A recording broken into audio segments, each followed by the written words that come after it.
So picking up, as Andy said we would, on this, the role of government, I think the role of government and foundations in that relationship, first of all, we need to ask, has it changed? And this is what I'd like to start by asking Julian. Julian, do you think, since 2008, has the role of government and foundations changed in the UK? Big question.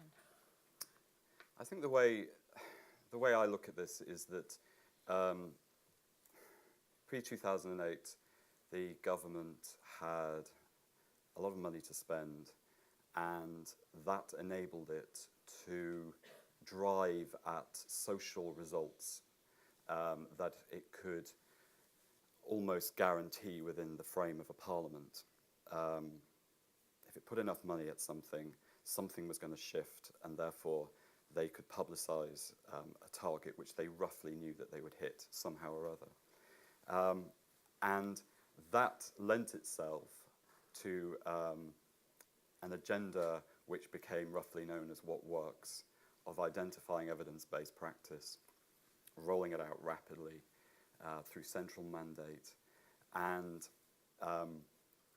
understanding a command and control system. It was literally called a delivery chain, where every point of the chain was understood as a unit of delivery of government policy. It was understood as being that organised.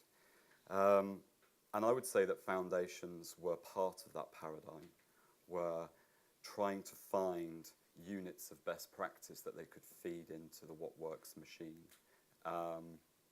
And it's very seductive to think that you might find a silver bullet that, with just enough evidence, could be rolled out by a wealthy, command and control, ambitious government. I think that model is now bust. There simply isn't the money to do that.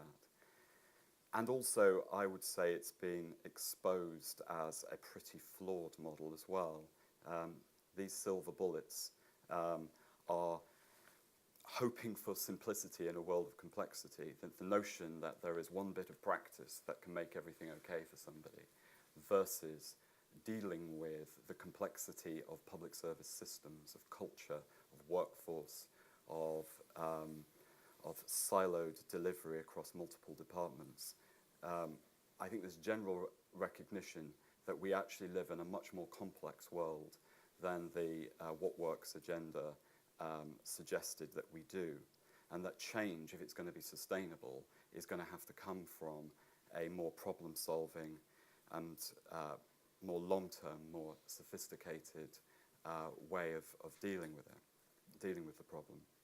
And so I would say that that leaves government and foundations in a very different place vis-a-vis each other, with foundations having to take more of a step back from the ambitions of government and asking some serious questions about whether it thinks that government systems, policies and so forth work, whether they want to be part of those anymore, now that there isn't lots of money swirling around. And I might split the response into two categories, which aren't true, but I suppose part of our objective today is to stimulate debate. So one of those categories I would describe as foundations who believe in the market, who rather than finding a piece of practice and hoping it gets rolled out by government, are trying to find entrepreneurial practitioners who can operate well within a marketplace that this new government is steadily creating. And then there are foundations, perhaps, who are more focused on some of the power structures that are inherent in those markets and trying to challenge and disrupt them. So through things like human rights and equalities, through amplifying the voice of service users, shining a light on systemic dysfunction and so forth. So I think different kinds of strategies are emerging, and foundations in relation to government are probably going to have to become clearer and more explicit about the environment that they're trying to influence now, because the cosy consensus that all we need to do is find somebody with a good idea, somehow bottle that and disseminate that around the system, I think is a busted flush.